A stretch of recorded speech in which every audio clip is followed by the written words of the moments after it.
নমস্কার, আপনারা দেখছেন গ্লোব টিভি। সবার পাশে সবার সাথে গ্লোব নিউজ নিয়ে এখন আমি সুপর্ণা রয়েছি আপনাদের সঙ্গে। এক নজরে দেখে নেব আজকের বিশেষ বিশেষ খবর। মহিলাদের নিরাপত্তা নিয়ে প্রশাসনিক বৈঠক। বিনয় বাদল দীনেশের মূর্তিতে মাল্যদান। আলিগঞ্জ কাপ ও স্বেচ্ছায় রক্তদান কর্মসূচি।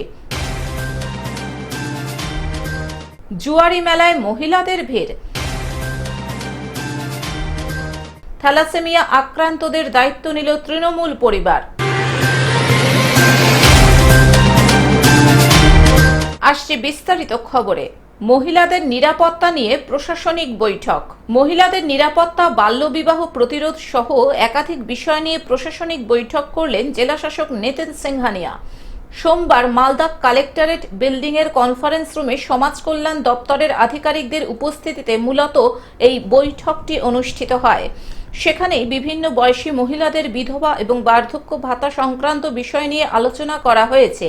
আমাদের সোশ্যাল ওয়েলফেয়ার ডিপার্টমেন্টে যতগুলো অ্যাসপেক্টস আছে সেটা নিয়ে রিভিউ করা হলো। Women safety, women welfare, child welfare, child safety, তার সাথে সাথে যতগুলো আমাদের পেনশন স্কিমস আছে, widow pension, old age pension, মানবিক, তার সাথে সাথে ডিসেবিলিটি আরও বেশি আমরা ব্লক ওয়াইজ ক্যাম্প প্ল্যান করছি যাতে কেউ বঞ্চিত না থাকে। কিছু কিছু ফেল ট্রানজাকশনস আছে তার উপরে জোর দেওয়া হচ্ছে।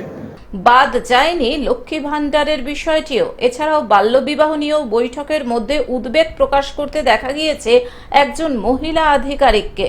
তার বক্তব্য, গত 4 বছরের ব্যবধানে মালদায় প্রায় 400টি বাল্যবিবাহ সংক্রান্ত মামলা হয়েছে। এছাড়াও বিভিন্ন ক্ষেত্রে তারা রাজ্য সরকারের নানান প্রকল্প ও পেনশন স্কিমের সুবিধা পাচ্ছেন না। সেই সব বিষয়গুলিও তদারকি করে দেখা হবে।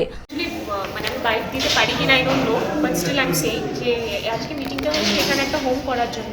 তো এখানে যদি একটা হোম হতে পারে মালদায়, বিকজ এখানে সিসিএল এর অ্যামাউন্ট খুব বেড়ে গেছে, ঠিক আছে। তো আমাদেরকে সবসময় মুর্শিদাবাদে পাঠাতে হচ্ছে এবং মুর্শিদাবাদের হোমটি প্রচণ্ডভাবে ওভারক্রাউডেড, ঠিক আছে। তো বাচ্চাদের জন্য আমরা চেষ্টা করছি এখানে একটা যাতে মেল হোম হয় আর কি। মালদা থেকে অভিষেক দাসের report, globe news. Binoy Badal দীনেশের মূর্তিতে মাল্যদান। মুর্শিদাবাদ জেলার কান্দি শহরের 6 নম্বর ওয়ার্ডের বিনয় বাদল দীনেশের মূর্তিতে মাল্যদান করা হলো কান্দি পৌরসভার পক্ষ থেকে। এদিনের এই কর্মসূচিতে উপস্থিত ছিলেন কান্দি বিধানসভা কেন্দ্রের বিধায়ক অপূর্ব সরকার, কান্দি পৌরসভার পৌরপিতা জয়দেব ঘটক, কান্দি পৌরসভার পৌর সদস্য দেবী দাস প্রমুখ। 1930 সালে আজকের দিনে 8ই ডিসেম্বর রাইটার্স বিল্ডিং অভিযান করেছিলেন আমাদের বাংলার এই 3 বিপ্লবী। সেখানে তাদের উদ্দেশ্য ছিল কারা বিভাগের অত্যাচারী যে জেনারেল কর্নেল সিমসনকে হত্যা। কারণ তিনি বীর বিপ্লবী যারা ছিলেন কারাবন্দীদের উপর মারাত্মক অত্যাচার শুরু করেছিলেন। তাই সেই দিন তাদের এনারা ব্রিটিশ সেনাদের পোশাক পরে রাইটার্স বিল্ডিং আক্রমণ করে কর্নেল সিমসনকে হত্যা করেছিলেন। তাই আজকে এই বিনয় বাদল দীনেশকে শ্রদ্ধা এবং সম্মান জানানোর জন্য এবং বাংলার যে ঐতিহ্য, সৃষ্টি এবং কৃষ্টি, অর্থাৎ তাদেরকে যে স্মরণ করা, আমরা কাঁদির মানুষ, সংস্কৃতিপ্রেমী মানুষ, আমরা এখানে উপস্থিত হয়েছি সকলে মিলে। মুর্শিদাবাদ থেকে রক্তিম সিদ্ধান্তের report, globe news. Aliganj cup ও স্বেচ্ছায় রক্তদান কর্মসূচি। প্রতি বছরের ন্যায় এবারও হরিসাধন মণ্ডল ও উমাশশী মণ্ডলের স্মৃতিতে 32তম আলিগঞ্জ কাপ 2024 অনুষ্ঠিত হল। আর এই উক্ত দিনে আলিগঞ্জ ক্লাবের উদ্যোগে থ্যালাসেমিয়া বাচ্চাদের জন্য একটি পদমিছিল ও স্বেচ্ছায় রক্তদান শিবিরের আয়োজন করা হয়। এদিন উক্ত মিছিলে ও রক্তদান কর্মসূচিতে নেতৃত্ব দেন সকলের পরিচিত রক্তযোদ্ধা লালটু মিদ্দে। এছাড়াও উক্ত মিছিলে যোগদান করেন জয়ন্ত কয়াল, মন্তাঞ্জুর মিদ্দে, সুকান্ত সর্দার, সাহিদ মিদ্দে, রাফিকুল ইসলাম, জুব্বার মুকামি ও আরও অনেকে। এদিন ক্রীড়া মঞ্চে সকল সমাজ সেবককে আলিগঞ্জ ক্লাবের পক্ষ থেকে সম্মানিত করা হয়। সম্মান তুলে দেন ডায়মন্ড হারবার পৌরসভার চেয়ারম্যান প্রণব কুমার দাস। পদযাত্রার শেষে ডায়মন্ড হারবার ব্লাড ব্যাংকে গিয়ে থ্যালাসেমিয়া বাচ্চাদের জন্য রক্তদান করেন। রক্তদাতা দিয়ে বিশেষভাবে সহযোগিতা করেন ভয়েস মডেল মিশন উস্তি আধার মানিক এমন উদ্যোগকে সাধুবাদ জানান এলাকার বিশিষ্ট ব্যক্তিবর্গরা। আলিঙ্গন ক্লাবের সম্পাদক সাবির আহমেদ জানান, আমরা পরীক্ষার্থীদের কথা চিন্তা করে সরস্বতী পুজোর আগেই এই টুর্নামেন্টের আয়োজন করে থাকি। লালটু মিদ্দা বলছি। প্রতি বছরের মতো এবছরও 2024 আলিঙ্গন কাপ শুরু হয় এবং শেষ দিনে আমাদের থ্যালাসেমিয়া বাচ্চাদের উদ্দেশ্যে একটি র্যালি করা হয়। ওই র্যালি শেষ হয় ডায়মন্ড হারবার ব্লাড ব্যাংকে। র্যালি থেকে 10 জন স্বেচ্ছায় রক্তদান করেন এবং আমরা চাই আগামী দিনে এইভাবে আরও সবাই এগিয়ে আসুক, আলিঙ্গন ক্লাবের মতো উদ্যোগ নিক এবং বিশেষ করে থ্যালাসেমিয়া বাচ্চাদের যাতে আরও সুবিধা হয়, এটাই আমরা সবসময় চাই। আপনারা এগিয়ে আসুন। ডায়মন্ড হারবার থেকে বাইজিৎ মণ্ডলের রিপোর্ট, গ্লোব নিউজ। জুয়ারি মেলায় মহিলাদের ভিড়। বাড়ির মহিলারাই জুয়া খেলতে ব্যস্ত। শুনতে অবাক লাগলেও এটাই সত্যি। রীতি মেনেই চলছে এই খেলা। এই জুয়া খেলার আসর বসেছে। মেলা মানেই মানুষের কাছে মুখরোচক খাবারের রকমারি সম্ভার, নানান ধরনের বিভিন্ন বয়সী শিশু কিশোরদের খেলনার মনোরঞ্জন। কিন্তু পুরাতন মালদার এটা এমন এক মেলা যেখানে শুধুমাত্র একদিনের জন্যই জুয়া খেলতে হাজির হন বাড়ির গৃহবধূ থেকে সাধারণ মানুষ, যা শতাব্দী প্রাচীন জুয়ারি মেলা হিসেবে পরিচিত।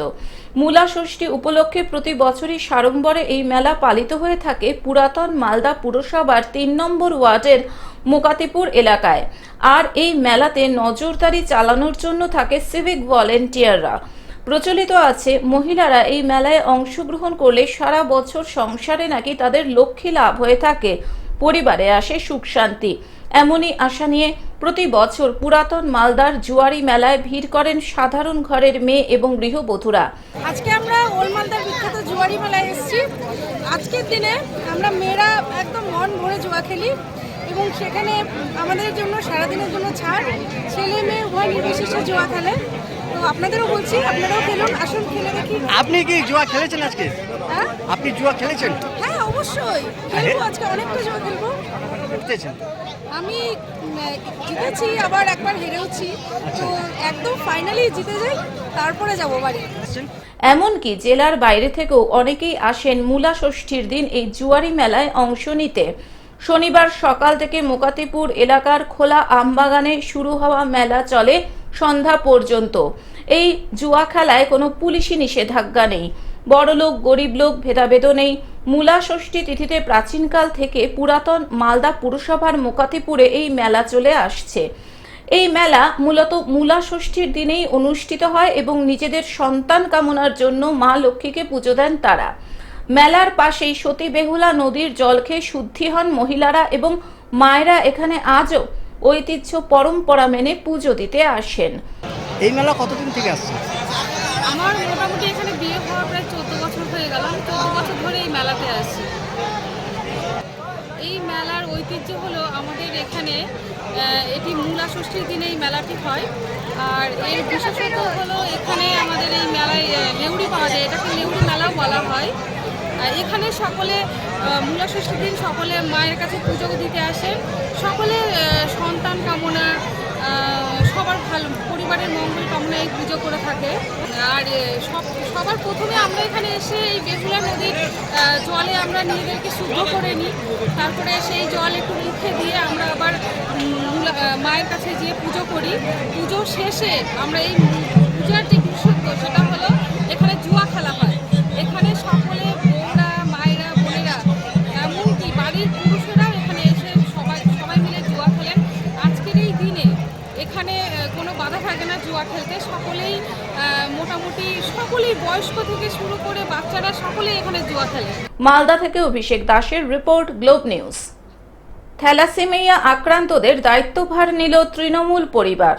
22 জন থ্যালাসেমিয়া আক্রান্তদের দায়িত্বভার নিল তৃণমূল পরিবার। সারা বছর বিনামূল্যে রক্ত ও স্বাস্থ্য পরিষেবার দায়িত্ব। সারা বছর তৃণমূল কর্মী সমর্থকদের জমানো অর্থে আক্রান্ত রোগীরা নতুন জীবনের স্বপ্ন দেখছেন রক্তদান অনুষ্ঠানে এসে। বাদুড়িয়া বিধানসভা তৃণমূল কংগ্রেসের উদ্যোগে রক্তদান উৎসবে 3000-এরও বেশি মানুষ রক্তদান করে রেকর্ড করল। মুমূর্ষু রোগী ও থ্যালাসেমিয়া আক্রান্তদের পাশে দাঁড়ানোর জন্য রবিবার Baduria Dilip Kumar memorial high school মাঠে রক্তদাতাদের উৎসাহিত করতে হাজির ছিলেন রাজ্যের খাদ্য ও সরবরাহ দপ্তরের মন্ত্রী রথীন ঘোষ, দমকল মন্ত্রী সুজিত বসু, বন দপ্তরের প্রতিমন্ত্রী বীরবাহা হাসদা, রাজ্য বিধানসভার মুখ্য সচেতক নির্মল ঘোষ, ব্যারাকপুরের সাংসদ পার্থ ভৌমিক, উত্তর 24 পরগনা জেলা প্রাথমিক বিদ্যালয় সংসদের চেয়ারম্যান দেবব্রত সরকার প্রমুখ। মন্ত্রী রথীন ঘোষ বলেন, তৃণমূল কংগ্রেস কেবল মুমূর্ষু রোগীর জীবন বাঁচাতে রক্তদানের মতন মহৎ কাজের সঙ্গে যুক্ত নয়, রক্ত দিয়ে রাজ্যে পরিবর্তনের সরকার গড়ার পিছনে অবদান রয়েছে দলের কর্মী সমর্থকদের। এদিন 22 জন থ্যালাসেমিয়া আক্রান্ত রোগীর হাতে নগদ অর্থ ও অন্যান্য উপহার সামগ্রী তুলে দিয়ে রাজ্যের দমকল মন্ত্রী সুজিত বসু বলেন, থ্যালাসেমিয়ার মতো একটি মারাত্মক রোগের সাথে নিরন্তর লড়াই চালিয়ে যেতে এই ধরনের রক্তদান উৎসব অত্যন্ত জরুরি। বাদুড়িয়ায় দলের একনিষ্ঠ তরুণ নেতা বুরহানুল মুকাদ্দিম লিটন যে মহৎ উদ্যোগ নিয়েছে তার পাশে আমরা আছি। সুজিত বসু থ্যালাসেমিয়া আক্রান্তদের পাশে সারা বছর থাকার জন্য রক্তদাতাদের গ্রুপ ভিত্তিক একটি ডাটা ব্যাংক তৈরি করার পরামর্শ দেন। এই প্রস্তাবকে সমর্থন করে রক্তদান উৎসবের মুখ্য আহ্বায়ক তথা বাদুড়িয়া বিধানসভা তৃণমূল কংগ্রেস নেতা ও উত্তর 24 পরগনা জেলা পরিষদের শিক্ষা কর্মাধ্যক্ষ বুরহানুল মুকাদ্দিম লিটন বলেন, প্রথমত আমরা থ্যালাসেমিয়া সম্পর্কে সাধারণ মানুষকে সচেতন করতে গত কয়েক বছর ধরে এই রক্তদান উৎসব করছি। সুজিতদার পরামর্শ মতো আমরা সারা বছর ধরেই আক্রান্তদের পাশে দাঁড়াতে আজকের এই অনুষ্ঠান থেকে শপথ নিলাম। বাদুড়িয়া পুরসভার প্রয়াত প্রাক্তন চেয়ারম্যান তুষার সিংহের স্মৃতিতে এই অনুষ্ঠানে হাজির ছিলেন পুরপ্রধান দীপঙ্কর ভট্টাচার্য, বসিরহাট সাংগঠনিক জেলার চেয়ারম্যান সরোজ বন্দ্যোপাধ্যায় প্রমুখ। এটা আলটিমেটলি বারবার বলে কথা নয়, অ্যাকচুয়ালি আমরা যে দলটা করি সেই দলের নাম হচ্ছে তৃণমূল কংগ্রেস এবং নেত্রী মমতা বন্দ্যোপাধ্যায়, আর আমাদের সেনাপতি হচ্ছেন অভিষেক বন্দ্যোপাধ্যায়। তৃণমূল কংগ্রেসের জন্মলগ্ন থেকে এটাই হচ্ছে দলের কৃষ্টি কালচার। রাজনৈতিক কর্মী হিসাবে সবাই হয়তো আমরা একদিন চলে যাব, কিন্তু তার কাজ, তার সৃষ্টি সেটা আমাদের মধ্যে বেঁচে থাকবে এবং তৃণমূল কংগ্রেস বলেই এটা সম্ভব, অন্য কোনো দলে আপনি দেখবেন না। যে কারণে আপনারা বারবার এই প্রশ্নটা করেন যে কেন তুষার সিং, এটা কেবলমাত্র ব্যক্তি তুষার সিং এর ক্ষেত্রে না, সারা রাজ্যেতেই দেখবেন তৃণমূল কংগ্রেসের কোনো কর্মী যদি মারা যায় তার কাজকে আমরা বারবারই তাকে তার কাজের মধ্য দিয়ে তাকে আমরা আমাদের মনের মণিকোটায় চিরস্মরণীয় করে রাখার চেষ্টা করি। বসিরহাট থেকে শ্যাম বিশ্বাসের রিপোর্ট, গ্লোব নিউজ। এখন থেকে গ্লোব টিভি দেখুন আপনার স্মার্টফোনেও। গুগল প্লে স্টোর অথবা অ্যাপল স্টোর থেকে ডাউনলোড করুন গ্লোব টিভি লাইভ অ্যাপ এবং জিও টিভি অ্যাপ। এছাড়াও জিও ফাইবারেও গ্লোব টিভি দেখুন। আজকের মতন গ্লোব নিউজ এখন এই পর্যন্তই। দেখতে থাকুন গ্লোব টিভি, সবার পাশে সবার সাথে। নমস্কার।